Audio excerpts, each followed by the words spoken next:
Bismillahirrahmanirrahim. Assalamualaikum warahmatullahi wabarakatuh. Innal hamdalillah nahmadullah wa nasta'inuhu wa nastaghfiruh wa nastahdi wa na'udzu billahi min syururi anfusina wa min sayyiati a'malina. May yahdihillahu fala mudhillalah wa may yudlilhu fala hadiyalah. Asyhadu an la ilaha illallah wahdahu la syarikalah wa asyhadu anna Muhammadan abduhu wa rasuluh la nabiyya wa la rasula ba'dah. Nusalli wa nusallim ala Rasulillah wa nabiyillah Muhammad sallallahu alaihi wasallam wa ala alihi wa ashabihi wa man tabi'ahum bi ihsanin ila yaumil qiyamah. Amma ba'd, qala Allah Ta'ala fi kitabil karim, a'udzu billahi minasyaitonir rajim. Ya ayyuhalladzina amanu taqullaha haqqa tuqatih wa la tamutunna illa wa antum muslimun. Al-ayah. Alhamdulillah, kita memuji syukur kepada Allah Jalla wa Ala Rabb kita untuk yang kesekian kalinya, karena juga Allah untuk yang kesekian kalinya memberikan karunia-Nya kepada kita dan kita tidak bisa menolaknya. Karena kalau kita menolak maka kita akan binasa, kita akan mati. Karena jantung kita, karena liver kita, paru kita, seluruh anggota tubuh kita adalah pemberian Allah. Sehingga kita pun semestinya juga senantiasa mengulang syukur kita kepada Allah. Banyak bersyukur kepada Allah, apalagi pemberian Allah bukan hanya usia, bukan hanya kesehatan, pun juga taufiknya, hidayahnya agar kita bahagia, selamat dunia kita, apalagi akhirat kita. Maka kalau kepada manusia saja kita berterima kasih, ada orang yang ngasih kita minum, nyuguhi kita minuman, kita berterima kasih. Maka apalagi kepada Allah Jalla wa'ala yang pemberiannya, karunia-Nya tidak terkira. Tak lupa salawat serta salam adalah senantiasa kita sampaikan kepada junjungan kita Nabi besar Muhammad sallallahu alaihi wasallam, teladan yang sempurna, contoh yang tiada duanya, seluruh kehidupannya adalah uswah, yang adalah kita senantiasa mengikutinya, menaatinya agar kelak kita bisa masuk surga Allah Ta'ala. Karena kita mesti mati, nanti kita mesti dibangkitkan, dan tempat akhir kehidupan manusia kalau tidak di neraka Allah Ta'ala, na'udzubillah min dzalik, yakni di surganya Allah Ta'ala. Sedangkan kita sangat ingin masuk surga. Nabi mengatakan, kullu ummati yadkhulunal jannah, setiap umatku akan masuk surga illa man aba, kecuali siapa yang enggan. Maka ketika ditanya siapa yang enggan, wahai Rasulullah, Nabi sallallahu alaihi wasallam mengatakan, man ata'ani dakhalal jannah wa man asani faqad aba. Siapa yang taat kepadaku maka dia akan masuk surga, siapa yang maksiat kepadaku berarti dia enggan memasukinya. Semoga kita dalam kehidupan dunia ini istiqomah untuk taat kepada Nabi kita, mempelajari hadisnya, pesannya, kemudian kita mengamalkannya agar kelak masuk ke dalam surga Allah Ta'ala. Khwatal iman jamaah sekalian yang dirahmati Allah, dalam pembahasan atau pengkajian kitab Tazkiyatun Nafas, yakni membersihkan hati, jiwa, tidak lepas dari membahas anwa'ul qulub, yakni macam-macam hati. InsyaAllah dalam pertemuan kali ini kita akan membahas ini. Demikian juga dengan karakteristik hati. Kita akan membahasnya. Jika pada kesempatan kali ini kita tidak tuntas membahasnya, InsyaAllah Ta'ala akan kita bahas pada kesempatan selanjutnya dengan izin Allah Ta'ala. Para jamaah sekalian yang dirahmati Allah, pembahasan tentang hati dan tentang karakteristik hati, sifat-sifat hati, itu pembahasan yang penting. Kenapa demikian? Karena amal seseorang itu sangat dipengaruhi oleh hatinya. Jadi amal seseorang itu sangat dipengaruhi oleh hatinya. Kita melangkah, hati yang memimpin kita. Kita melihat, kita mendengar, kita berbicara, hati yang memimpin kita. Kita diam, hati juga yang memimpin kita. Jadi hati ini sangat penting dalam perannya mempengaruhi semua aktivitas kita. Kalau hati itu baik, maka amal kita juga baik. Tetapi kalau hati kita tidak baik, ya amal kita juga tidak baik. Ya, hatinya kotor. Biasanya akan tercermin dalam ucapannya. Akan tercermin dalam perilaku dan tindak tanduknya. Kalau hatinya baik, juga akan tercermin dalam perilakunya, dalam tindak tanduknya. Bahkan juga amal itu diterima atau tidak, itu bergantung dari hati kita. Jadi amal kita diterima atau tidak, itu bergantung hati kita. Ya, syarat diterima amal ada dua. Yang pertama adalah syarat batin, dan yang kedua adalah syarat lahir. Syarat batinnya adalah ikhlas. Syarat batinnya adalah ikhlas. Dan untuk ikhlas ini susah. Kita sudah pernah membahas. Jadi untuk ikhlas ini susah. Kita sudah pernah membahas. Itu syarat batin. Adapun syarat lahirnya adalah mutaba'atus sunnah. Yakni mengikuti sunnah. Kalau syarat lahir, syarat zahir gampang. Kita tinggal minta bantuan orang lain untuk mengoreksi kita. Salat saya benar atau enggak? Bacaan saya sudah benar atau enggak? Haji saya sudah benar atau enggak? Tapi untuk muhasabah batin, mengawasi hati kita, niat kita ini sudah ikhlas atau tidak, kita enggak bisa bertanya kepada seseorang karena hati kita ini tersembunyi. Nah, maka para jamaah sekalian yang dirahmati Allah, penting untuk senantiasa perhatian kepada hati kita. Senantiasa perhatian kepada hati kita, senantiasa ngawasi hati kita. Hati kita ini karakteristiknya bagaimana, sifatnya bagaimana, dan lain sebagainya. Hati itu ibarat pemilik seluruh anggota tubuh kita. Tidaklah kita melakukan apapun kecuali atas perintah hati kita. Nah, oleh karena itu, apa yang yang diinginkan oleh hati, atau apapun yang dilakukan oleh hati, pun akan ada pertanggungjawabannya. Allah SWT berfirman dalam surat Al-Isra ayat 36. Allah Ta'ala mengatakan, Inna sam'a wal basara wal fu'ada kullu ulaika kana anhu mas'ula. Sesungguhnya pendengaran, penglihatan, dan hati, setiap itu semuanya akan dimintai pertanggungjawabannya. Jadi yang dimintai pertanggungjawaban itu bukan hanya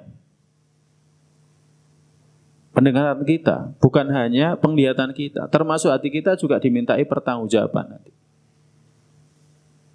Ya, jadi termasuk hati kita akan dimintai pertanggungjawabannya. Bahkan bisa menjadi sebab tidak diterimanya amal kita dalam kehidupan akhir khususnya. Ya, maka para jamaah sekalian yang dirahmati Allah menunjukkan bahwa hati juga berperan. Ya, berperan. Kita terjerumus ke dalam jurang dosa, lembah dosa, itu hati juga berperan. Bukan hanya pendengaran kita, bukan hanya penglihatan kita. Nabi SAW pernah bersabda sebagaimana diriwayatkan oleh An-Nu'man bin Bashir. Dia pernah mengatakan, Sami'tu Rasulullah sallallahu alaihi wasallam yaqul, aku pernah mendengarkan Rasulullah sallallahu alaihi wasallam bersabda, Nabi mengatakan innal halala bayyin wa innal harama bayyin. Sesungguhnya yang halal itu jelas, yang haram itu jelas. Wa bainahuma mustabihat, di antara yang halal dan haram itu ada perkara yang subhat, yang rancu, meragukan. La ya'lamuhunna katsirun minan nas. Kebanyakan manusia itu tidak mengetahui hukumnya apa ini. Hanya orang-orang berilmu saja. Faman ittaqa asyubuhat istabra li dinihi wa irdi. Tapi siapa yang menjauhi yang subhat, berarti dia telah menyelamatkan agama dan kehormatannya. Jadi dia menyelamatkan agama dan kehormatannya. Ketika dia menjauhi yang subhat, sama halnya dengan dia menyelamatkan agama dan kehormatannya. Kemudian Nabi sallallahu alaihi wasallam bersabda, "Wa man waqa'a fi syubhat waqa'a fil haram." Dan siapa yang terjerumus ke dalam yang syubhat, dia terjerumus ke dalam yang haram.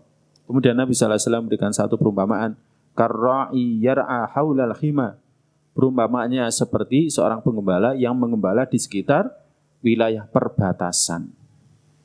Batas. Yushaku ayyar ta'afi. Ya, sangat mungkin dia akan mengembala di dalamnya. Kemudian Nabi SAW mengingatkan, ala inna likulli malikin khiman. Ketahuilah, sesungguhnya setiap raja itu punya wilayah perbatasannya. Ala wa inna himallahi maharimu. Ketahuilah sesungguhnya, ya kan, himallah, batasan-batasan Allah itu yang diharamkan oleh Allah. Kalau raja itu punya wilayah perbatasan, jangan keluar dari batas itu. Kalau Allah, batasannya itu pada perkara yang haram. Kemudian Nabi SAW menyebutkan tentang hati. Menunjukkan bahwa kita ini makan yang halal atau haram itu sangat bergantung dengan hati kita. Jadi sangat bergantung dengan hati kita. Kita lebih suka yang subhat daripada yang halal, itu merupakan gambaran hati kita.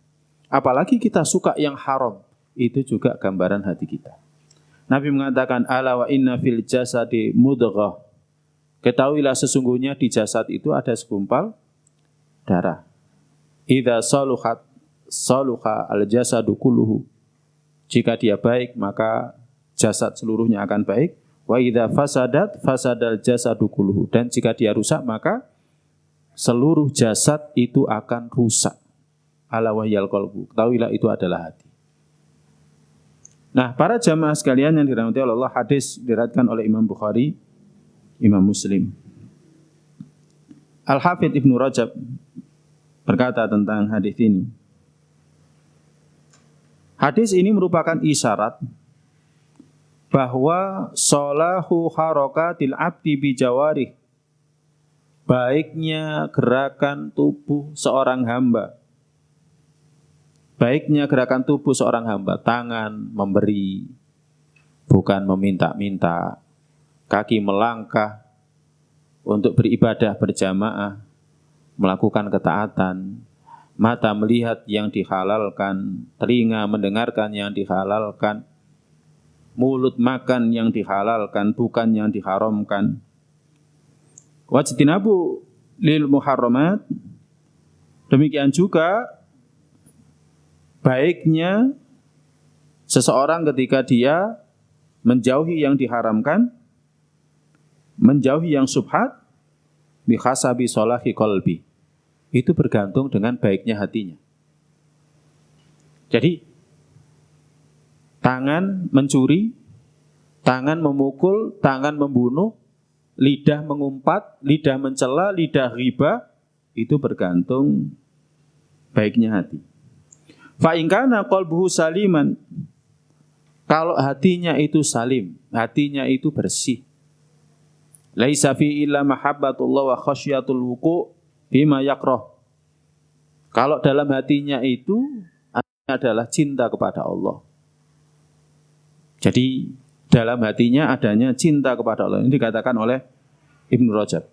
Kalau dalam hatinya itu hanya cinta kepada Allah, takut terjerumus kepada yang diharamkan dan dibenci oleh Allah Subhanahu wa taala, ya, hatinya takut, hatinya cinta kepada Allah, maka yang terjadi saluhat harakatul jawarih kulluha. Maka seluruh anggota tubuhnya akan baik. Oh, Allah tidak suka ini. Allah tidak suka saya makan harta riba. Dah, saya tinggalkan. Berapa sih untungnya? Ya, riba paling ya cuman ya 100.000 atau mungkin 1 juta dibandingkan murka Allah. Kalau Allah murka, jantung saya diambil, sudah plek, mati. Nah, gitu kan. Jadi orang kalau misalkan hatinya itu penuh dengan cinta kepada Allah, akan menganggap remeh dunia, ya kan?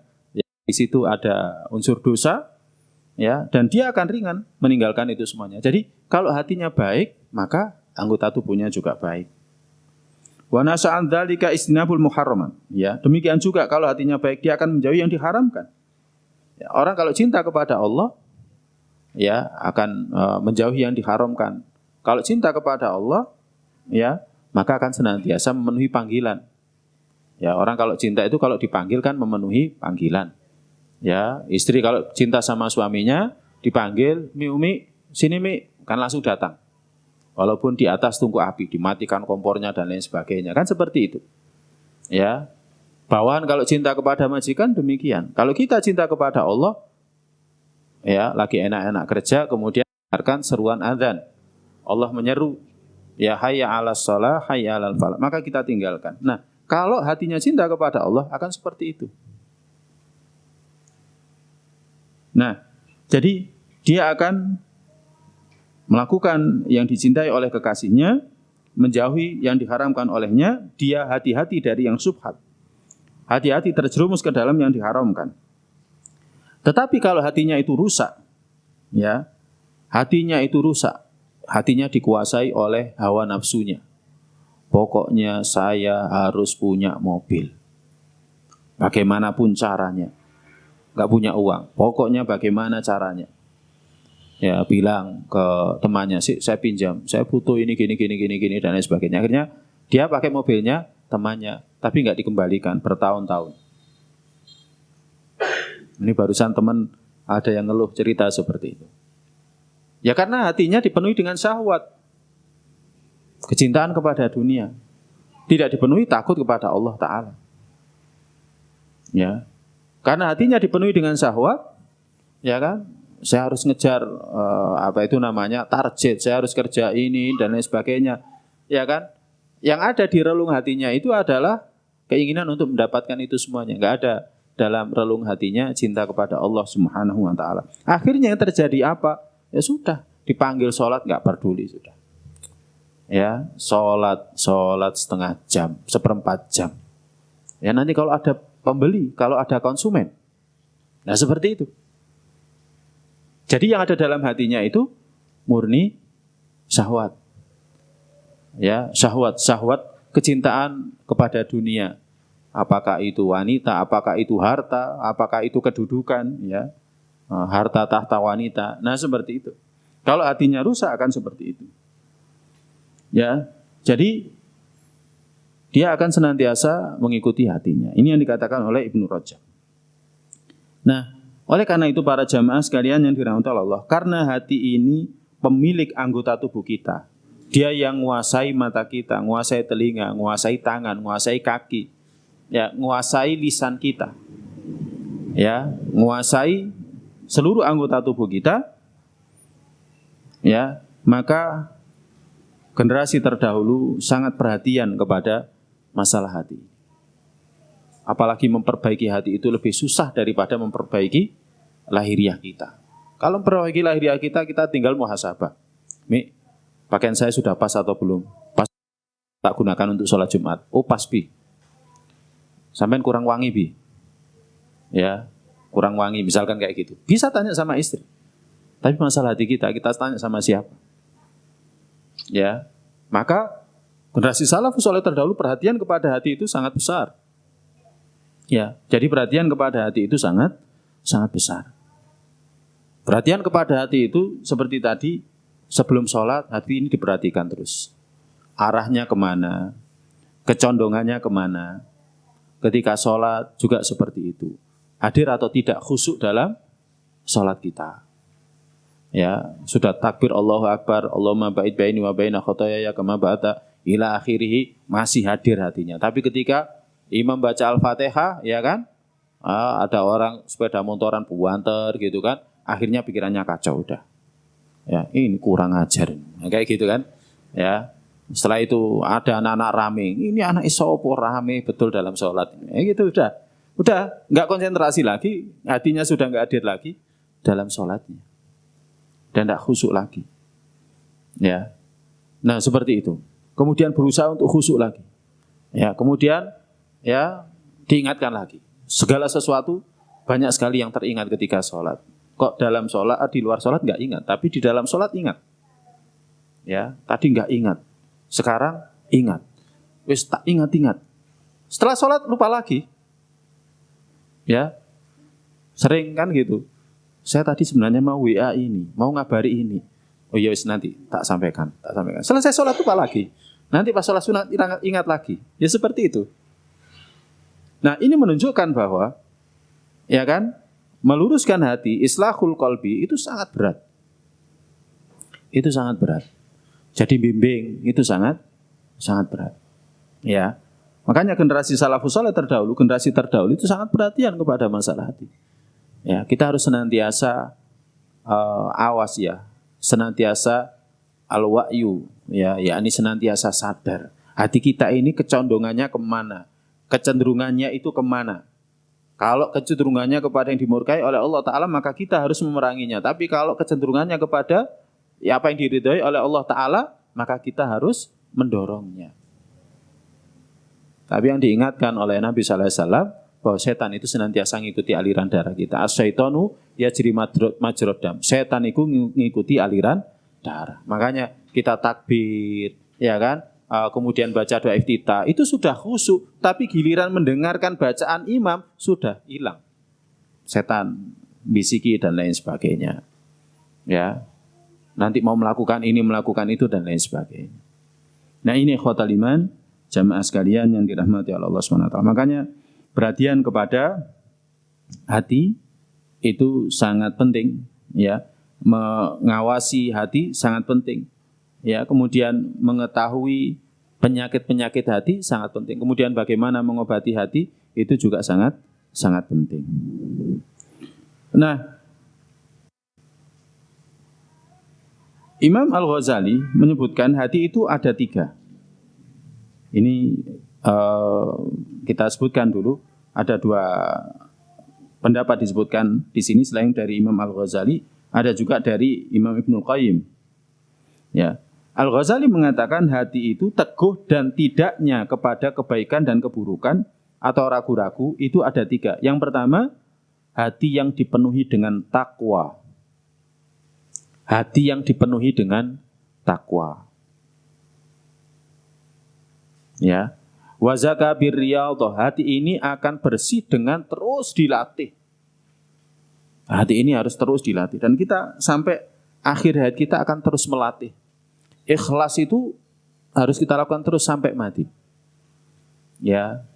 Jadi ikhlas itu harus kita lakukan terus sampai mati. Berusaha untuk ikhlas itu kita lakukan terus sampai mati. Karena gangguan itu akan terus senantiasa mengintai kita. Ya.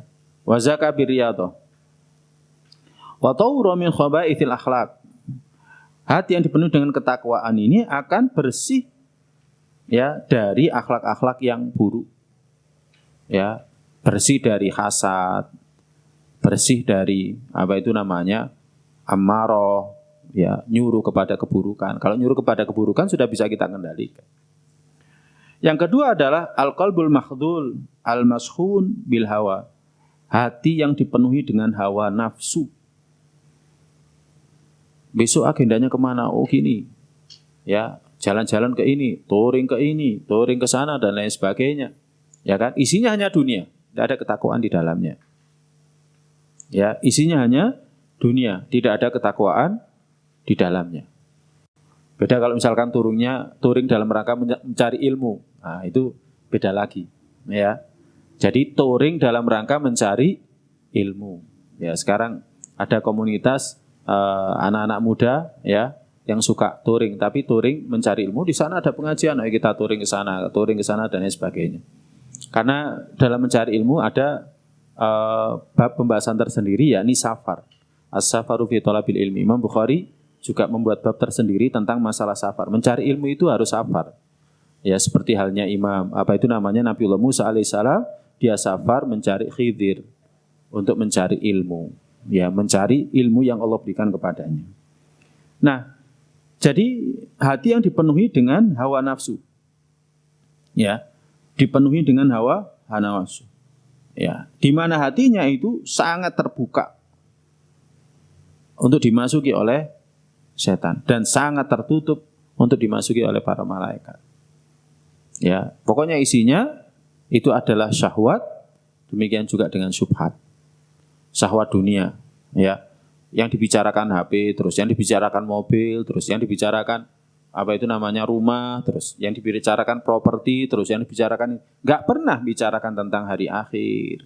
Enggak pernah bicarakan tentang siksa alam kubur, tidak pernah bicarakan tentang siksa neraka, enggak pernah bicarakan tentang nikmat kubur, nikmat surga, enggak pernah. Tidak pernah bicarakan tentang bagaimana kita menghamba kepada Allah Ta'ala. Hati yang dipenuhi dengan hawa nafsu. Kemudian yang ketiga, dikatakan oleh Imam Al-Ghazali, qalbun tabdu fihi khawatir halwa. Hati yang terkadang bersitan hawa nafsu muncul, mengajak kepada keburukan, tapi terkadang juga bersitan iman itu muncul, mengajak kepada kebaikan. Jadi hati yang terkadang muncul bersitan hawa nafsu, mengajak kepada keburukan. Dan terkadang muncul bersitan iman yang mengajak kepada kebaikan. Ini yang dikatakan oleh Imam Al-Ghazali. Jadi terkadang ya muncul keinginan berbuat baik. Ayo kita harus patuh, harus taat ya kepada pimpinan, ya jangan bolos. Jangan bolos, ya nggak enak. Kita kan sudah mendapatkan banyak perhatian dari pimpinan. Suatu ketika mau sore taat terus, pisan-pisan bolos. Nah seperti itu. Pisan-pisan sekali-kali tidak ngasih izin, tidak minta izin kepada pimpinan. Nah seperti itu. Ya, sekali-kali nggak sholat jamaah, masuk sholat jamaah terus. Ya, engko lak dadi wali. Nah kayak gitu kan. Ya sekali-kali nggak usah sholat jamaah, biar nggak sampai jadi wali. Kita kan orang biasa. Nah, terkadang bersitan hawa nafsu muncul, ngajak kepada keburukan. Terkadang bersitan iman muncul, mengajak kepada kebaikan. Nah, adapun Imam Ibnu Qayyim juga mengatakan sama. Wal qulubu tsalatsa, hati itu 3.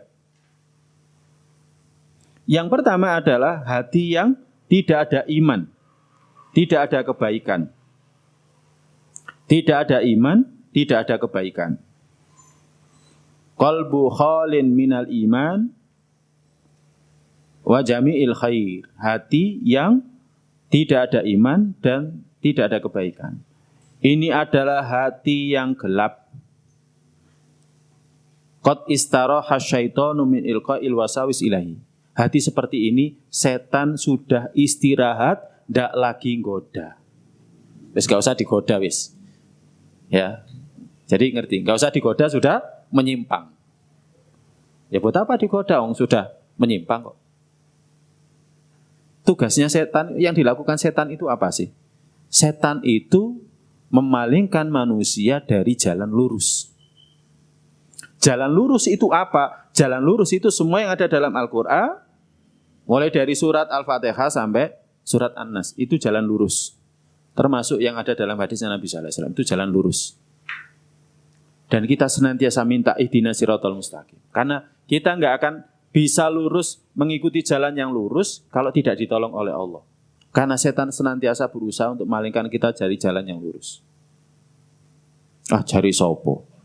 Engko lek mati ono siksa kubur. Buktine sampean delok wong sing dikubur ya gak ada yang kejang-kejang, kejet-kejet, dipukuli, enggak ada. Coba bukaan. Ya, orang yang barusan meninggal dikebumikan kemudian diotopsi. Ada tanda-tandanya. Nah gitu. Jadi setan memberikan syubhat di benak kita. Memalingkan kita dari jalan yang lurus. Padahal jalan yang lurus tidak demikian. Jalan yang lurus menyebutkan di kubur ada siksanya, di kubur ada nikmatnya. Ya kan, nanti akan ada kebangkitan. Ya. Orang-orang kafir Quraisy mengatakan Enggak mungkin. Orang yang sudah mati, tinggal tulang belulang, ya sudah jadi debu dan tulang belulang yang berserakan dibangkitkan, enggak mungkin. Enggak mungkin. Ya kan? Ini salah satu yang menjadi kekufuran orang-orang kafir Quraisy terhadap apa yang dibawa oleh Nabi sallallahu alaihi wasallam. Tidak beriman kepada hari kebangkitan. Selain daripada masalah tauhid. Ngajak Nabi sallallahu alaihi wasallam ngajak hanya beribadah kepada Allah saja, tidak kepada selain Allah. Termasuk yang mereka ingkari itu adalah masalah kebangkitan. Makanya surat-surat Makkiyah juz Ammah itu kan banyak membicarakan tentang kebangkitan yang orang-orang kafir Quraisy tidak percaya. Amma yatasaalun 'anin naba'il 'adzim alladzi hum fihi mukhtalifun ila akhiri. Nah, jadi seperti itu. Ya. Jadi orang seperti ini ya hatinya enggak ada keimanan sama sekali, enggak ada kebaikan. Ya setan enggak perlu ngoda lagi sudah. Ya karena hatinya sudah penuh dengan keburukan ya. Tapi ya tetap setan mesti akan senantiasa menggoda mereka. Nah, kalau orang-orang beriman, ya kan, orang-orang beriman, ya, mereka akan senantiasa mengharap kepada Allah Ta'ala agar senantiasa diberikan hidayah. Ya, ihdinas siratal mustaqim, jalan yang lurus. Ya, jadi jalan lurus. Nah, jalan lurus itu adalah itu yang ada dalam Al-Qur'an, yang ada dalam hadis. Nah, kalau setan berusaha untuk memalingkan manusia dari jalan yang lurus ini. Hati yang kedua, qalbun qad istanara bi nuril iman. Hati yang telah disinari dengan cahaya iman. Dinyalakan di dalamnya lentera iman. Tetapi masih ada kegelapan syahwat. Masih ada kegelapan syahwat. Maka dalam kondisi seperti ini dikatakan oleh Imam Ibnu Qayyim, fali syaitani hunalika iqbalun wa idbarun. Setan di dalam hati yang seperti ini kadang datang, kadang pergi. Ya, datang, pergi, datang, pergi. Tergantung. Ya, kalau dia lagi lemah, maka setan datang. Kalau dia lagi kuat, setan akan menjauh. Ya. Alladzi qul a'udzu birabbin nas, malikin nas, ilahin nas, min syarril waswasil khannas, dari keburukan al-khannas.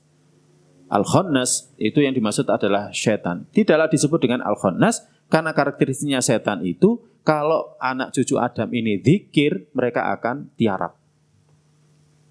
Tapi kalau dia enggak zikir, dia akan muncul. Ya, apalagi dirawat. Apalagi dirawat. Wah, senang dia. Dirawat, dimasukkan ke dalam apa? Boneka, apa? Spirit idol. Spirit doll. Oh, tambah senang dia. Makanya di sini macam-macam. Tapi kalau di negara Arab sana enggak ada macam-macam, enggak ada. Kuntilanak enggak ada, sunderbolo enggak ada. Ya kan? Pocong enggak ada. Adanya cuma di Indonesia. Ya, karena dirawat. Ya. Jadi setan itu kadang muncul, kadang sembunyi. Dalam hati yang seperti ini. Karena hatinya ya kan, sudah ada cahaya iman, tetapi juga ada kegelapan syahwat. Nah, para jamaah sekalian yang dirahmati oleh Allah Subhanahu wa taala, ya, hati yang seperti ini masih harus kita perangi. Jadi, ketika ada syahwat itu harus kita perangi terus. Sampai jiwa kita ini tenang, kembali kepada Allah. Tenang hanya berada di sisi Allah. Ya kan, dan lain sebagainya. Nah, kemudian yang ketiga, yakni hati makhsyuum bil iman, yang penuh dengan iman. Ya, diterangi oleh cahaya iman. Ya, kemudian tumbuh hijab syahwat. Demikian juga kegelapan syahwat itu telah dicabut dari hatinya. Ini yang dikatakan oleh Imam Ibnul Qayyim. Nah, sekiranya setan mendekat kepadanya, maka setan akan dilemparkan, ya kan? Dia akan diusir, dia akan terbakar. Orang beriman kan senantiasa dzikir, senantiasa mengingat Allah. Maka ketika dia dzikir, dia mengingat Allah, dia baca Al-Quran, mereka akan lari. Mereka akan lari. Ya, ini khotal iman jamaah sekalian yang dirahmati oleh Allah Subhanahu wa taala. Ya. Baik, sekarang kita membahas macam-macam hati. Oleh karena itu dapat disimpulkan dari yang tadi disebutkan oleh Imam Al-Ghazali kemudian juga Imam Ibnu Qayyim rahimahumullah taala, maka bisa disimpulkan di sini hati itu ada dua. Yang pertama adalah al-qalbus salim, qalbun salim, hati yang bersih, hati yang selamat.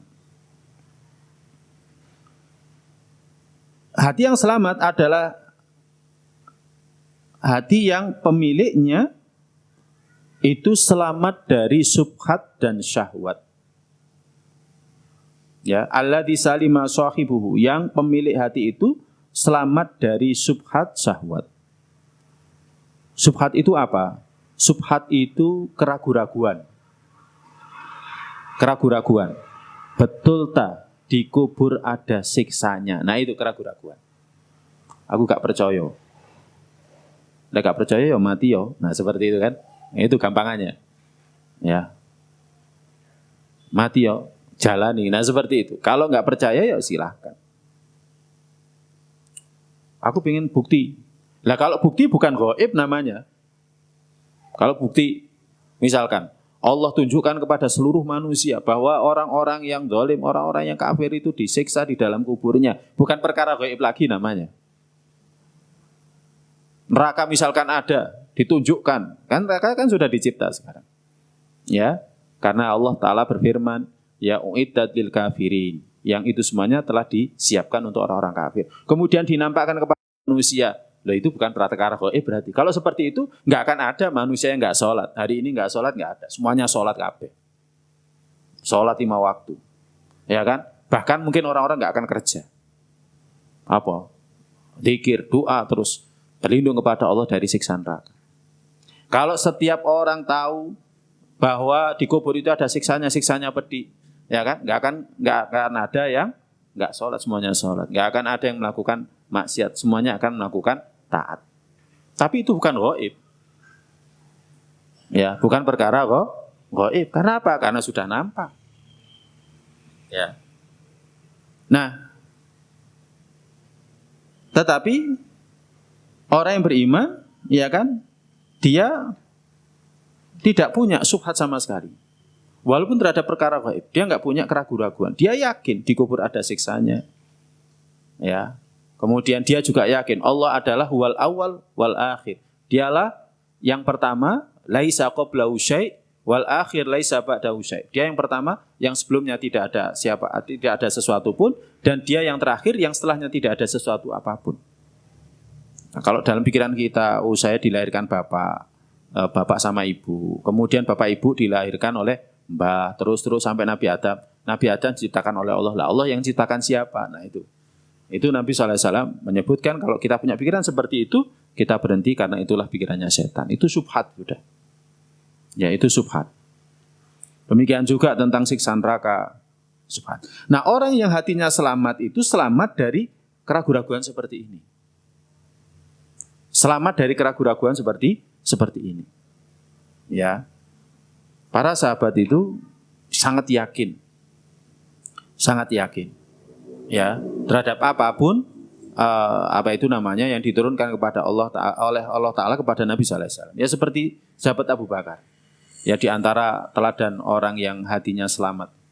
Ya, apapun yang dikatakan Nabi sallallahu alaihi wasallam mesti dibenarkan. Hatinya selamat. Enggak ada keraguan-raguan sama sekali. Dalam dirinya tidak ada syubhat, tidak ada keraguan-raguan. Ketika orang-orang ngadu kepada Abu Bakar radhiyallahu ta'ala anhu, ngadu, katanya Nabi Muhammad itu diperjalankan dari Mekah menuju Masjidil Aqsa dalam semalam. Ketika itu tidak mungkin. Perjalanan ke Syam dalam waktu semalam. Ya kan? Mingguan, pekanan. Kalau ke sana itu pekanan. Ya. Apalagi sampai dimi'rajkan.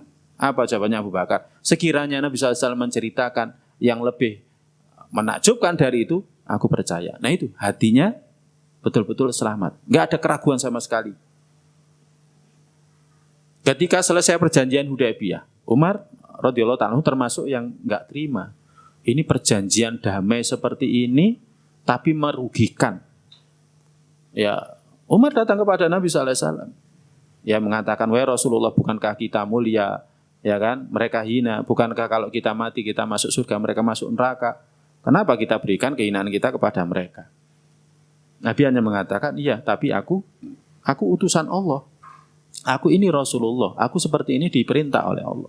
Datang ke Abu Bakar sama juga. Jawabannya sama. Sama. Aku mengimani, meyakini dia Rasulullah. Hati yang selamat. Jadi nggak ada keraguan sama sekali. Ya, baru setelah turun firman Allah surat Al-Fatah, Inna fatahna laka fatham mubina. Kemudian Nabi SAW menyuruh beritahukan kepada Umar, ya kan? Baru akhirnya dia tenang. Oh, berarti ini betul kemenangan. Jadi perjanjian Hudaybiyah itu kemenangan. Nah, nggak ada lagi subhat sudah. Ya, nggak ada lagi subhat.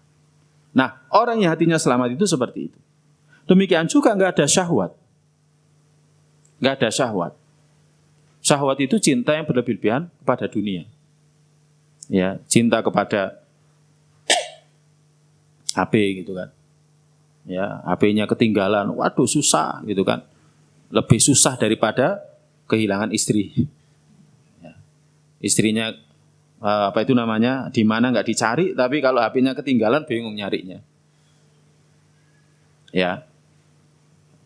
Kemudian cinta yang berlebihan kepada kendaraan, cinta berlebihan kepada rumah, cinta berlebihan kepada jabatan, sampai dia apa itu namanya punya dorongan kuat untuk bisa mendapatkan itu semuanya. Ini syahwat. Ini syahwat. Ya, orang yang hatinya selamat, ya kan, dia tidak menginginkan itu semuanya. Ya, dia hanya bekerja dalam rangka melaksanakan perintah Allah Ta'ala. Dia juga punya misi, dia punya cita-cita, tapi sama sekali tidak ada dalam hatinya. Dia menerapkan yang namanya zuhud. Dunia ada di tangan, tapi tidak ada di hatinya. Dunia ada di tangannya, tapi tidak di hatinya. Tidak menyibukkan hatinya. Nah, orang yang hatinya selamat ini istiqomah ala amrillah. Dia istiqomah di atas perintah Allah. Orang yang hatinya selamat ini istiqomah di atas perintah Allah. Jadi istiqomah di atas perintah Allah. Ya, waktunya sholat, tinggalkan semuanya. Ya kan? Jamaah laki-lakinya. Ya. Demikian juga waktunya puasa, udah enggak mengeluh. Ya. Waqtada bi sunnati Rasulillah sallallahu alaihi wasallam. Dan dia juga mengikuti teladannya Nabi sallallahu alaihi wasallam. Orang yang hatinya selamat itu mengikuti teladannya Nabi sallallahu alaihi wasallam. Sekecil apapun itu diikuti. Ya seperti para sahabat, Nabi sallallahu alaihi wasallam melepas sendalnya dalam sholat. Akhirnya para sahabat langsung melepas sendalnya. Ya, kemudian ditanya oleh Nabi sallallahu alaihi wasallam, "Kenapa kalian melepaskan sendal kalian?" Kami melihat Anda melepaskan sendal Anda. Nabi sallallahu alaihi wasallam kemudian beritahukan, tadi di dalam sholat Jibril beritahukan bahwa di bawah sendalku ada kotoran. Maka Nabi sallallahu alaihi wasallam kemudian memberikan arahan, kalau ingin seseorang dari kalian sholat, maka hendaklah dia lihat bagian bawah alas kakinya. Jika ada kotoran, maka gosok-gosokkan di tempat yang bersih, maka itu akan mensucikannya. Baru dipakai masuk ke dalam masjid. Karena dulu pada masa Nabi sallallahu alaihi wasallam masjid itu terbuat dari lantainya dari tanah. Ya, pasir yang apa itu namanya kecil-kecil, bukan dari keramik sebagaimana kita pada umumnya. Nah, seperti itu. Jadi para sahabat itu mengikuti Nabi sekecil apapun. Mereka mengikuti Nabi sallallahu alaihi wasallam. Ya, sekecil apapun. Nah, hati yang selamat itu senantiasa mengikuti Nabi. Makanya hati yang selamat itu kalau membaca hadis misalkan, ngaji hadis Riyadhus Shalihin, ngaji hadis apa itu namanya fikih gitu kan. Dia sambil muhasabah, saya sudah mengamalkan ini atau belum. Ya kan? Kalau belum dia berusaha untuk mengamalkan. Ya. Hati yang selamat itu seperti itu, berusaha untuk niru, meneladani.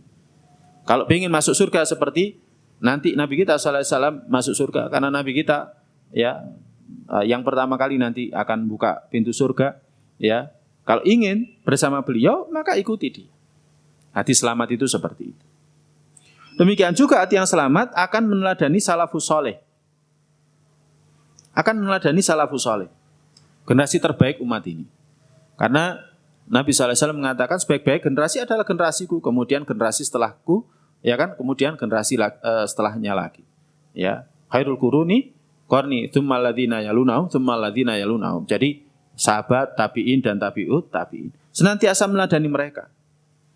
Ya, generasi salafus saleh meladani Abu Bakar, Umar, Utsman, Ali, ya, meladani para sahabat radhiyallahu ta'ala ajma'in. Demikian juga generasi tabi'in bagaimana mereka mencari agama, ya, mencari tahu tentang agama kepada generasi sahabat. Demikian juga bagaimana generasi tabi'ut tabi'in mempelajari agama dari generasi tabi'in. Terus seperti itu. Ya. Nah, oleh karena itu, ketika mereka melakukan ini, maka buahnya hatinya akan bersih di dunia dari semua penyakit hati. Kalau dia seperti ini, maka hatinya akan bersih dari semua penyakit dunia. Yang mana pada hari kiamat tidak ada manfaatnya harta, demikian juga keturunan, illa man atallaha biqalbin salim.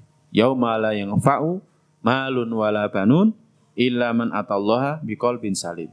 Ya, yakni hari di mana tidak ada manfaatnya harta dan keturunan kecuali yang mendatangi Allah, kembali kepada Allah dengan hati yang bersih. Hati yang seperti ini. Ya, apa tadi? Hati yang bersih.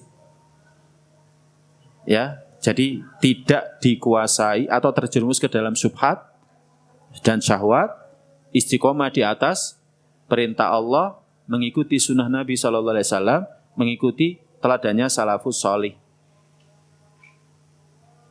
Ya.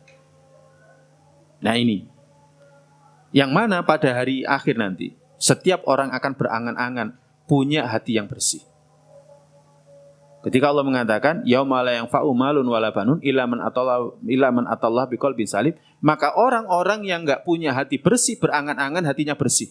Tapi enggak bisa, karena itu sudah hari akhir. Hari akhir itu bukan hari amal. Kehidupan alam barzah itu bukan kehidupan di mana kita beramal. Ya, di alam barzah itu enggak ada lagi pengajian. Ngaji seperti ini enggak ada, sholat enggak ada. Ya, nanti kalau ketemu enggak usah ngajak ngaji bareng, ya. Karena kehidupan alam akhir itu hanya untuk menikmati saja. Ya kan? Nah, maka orang-orang dalam kehidupan akhir yang hatinya tidak bersih sangat berangan-angan, sangat berharap hati mereka bisa seperti mereka orang-orang yang punya hati yang bersih. Karena nanti mereka akan mendapatkan banyak sekali kebaikan. Makanya mereka menyesal orang yang hatinya hatinya sakit, demikian juga hatinya mati.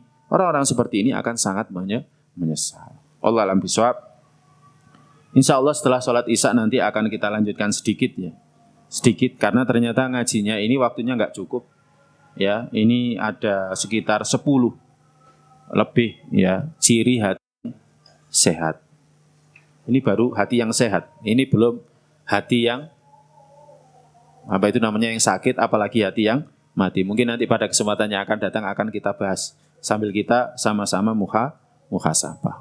Yakni sifat atau karakteristik hati yang selamat, hati yang sehat.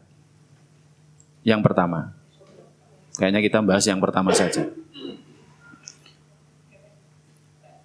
Sifat yang pertama, karakteristik yang pertama, hati itu mutmainnun, tenang. Yakni hati itu tenang. Dalilnya apa? Firman Allah surat Ar-Ra'd ayat 28.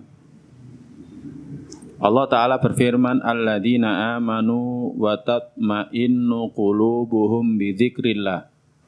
Ala bidzikrillahi tatma'innul qulub.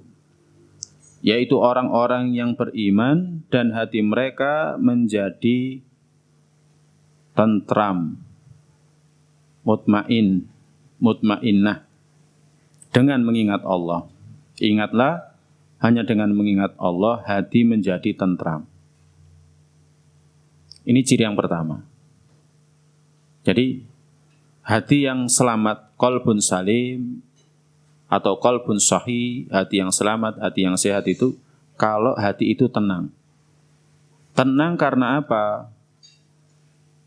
Ya, tenang karena mengingat Allah.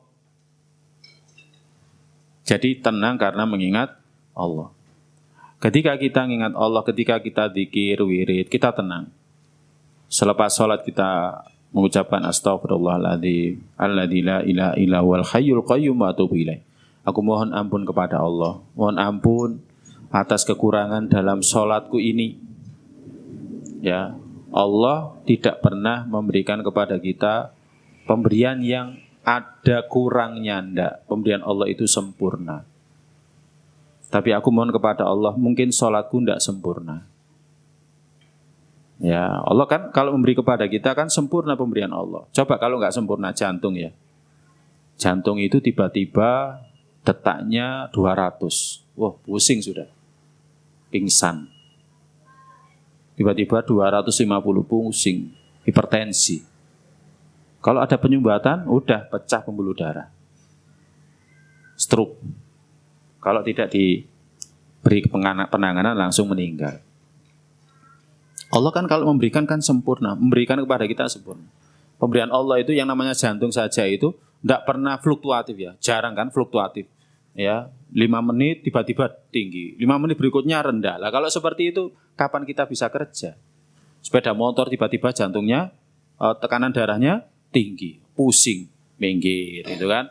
Tidur sejenak, kemudian normal, ya. Kemudian jalan lagi, tiba-tiba tekanan darahnya rendah, pusing lagi, minggir. Nah, seperti itu.